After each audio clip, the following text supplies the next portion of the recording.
Semuanya, perkenalkan nama saya Gabriela Justinjung. Saat ini saya berusia 17 tahun, kelas 12 di SMA Bunda Hati Kudus.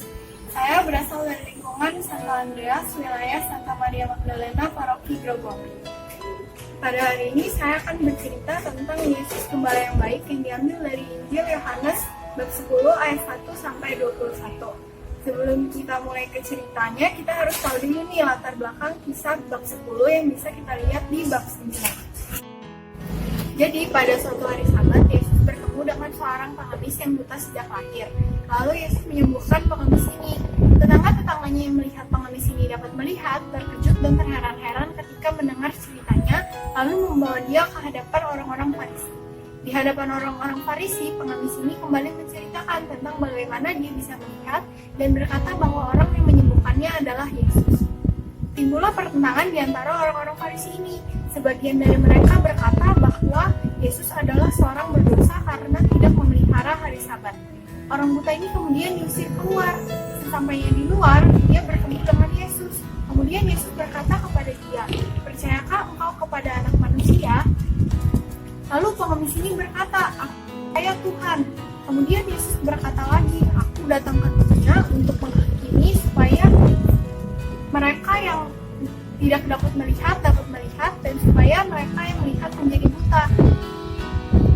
Beberapa orang Farisi yang mendengar perkataan Yesus kemudian berkata, "Apakah itu berarti bahwa kami buta?" Nah, itu tadi adalah latar belakang ceritanya. Sekarang kita mulai ke bab 10-nya yuk. Yesus berkata kepada mereka dalam sebuah perumpamaan, "Barang siapa masuk ke dalam kandang domba tidak melalui pintu tetapi melalui tembok, dia adalah seorang pencuri dan perampok. Tetapi mereka yang masuk melalui pintu adalah sang gembala domba. Bagi dia, penjaga membuka pintu dan domba-domba itu akan mendengarkannya. Gembala itu akan memanggil domba-dombanya masing-masing menurut namanya dan menuntun mereka keluar. Sampai di luar, gembala itu akan menuju ke barisan paling depan, kemudian berjalan, dan domba-domba itu akan mengikutinya karena mereka mengenal suaranya. Tetapi apabila seorang asing memanggil domba-domba itu tidak akan mengikutinya, malah kabur, karena mereka tidak mengenal suaranya." Mendengar perkataan Yesus ini, orang Yahudi menjadi bingung, tidak mengerti apa maksud dari perkataan Yesus. Maka kata Yesus sekali lagi, "Aku berkata kepadamu, sesungguhnya akulah pintu ke domba-domba itu. Semua orang yang masuk sebelum aku adalah seorang pencuri dan perampok. Tetapi mereka yang masuk melalui aku, dia akan selamat dan dia akan keluar dan masuk dan menemukan padang rumput. Pencuri datang untuk mencuri dan merampok dan membinasakan, tetapi aku datang supaya mereka hidup dan memilikinya dalam segala kelimpahan. Aku adalah gembala yang baik. Aku rela memberikan nyawaku untuk domba-dombaku. Berbeda dengan seorang pekerja rumahan yang apabila melihat serigala datang, dia akan tinggalkan domba-domba itu lalu kabur. Dan serigala itu akan menerkam domba-domba itu dan mencerai-beraikan mereka. Seorang pekerja upah itu kabur karena dia tidak memperhatikan domba-dombanya. Tetapi aku adalah gembala yang baik. Aku mengenal domba-dombaku dan domba-dombaku mengenal aku, sama seperti Bapa mengenal aku dan aku mengenal Bapa, dan aku memberikan nyawaku untuk domba-dombaku.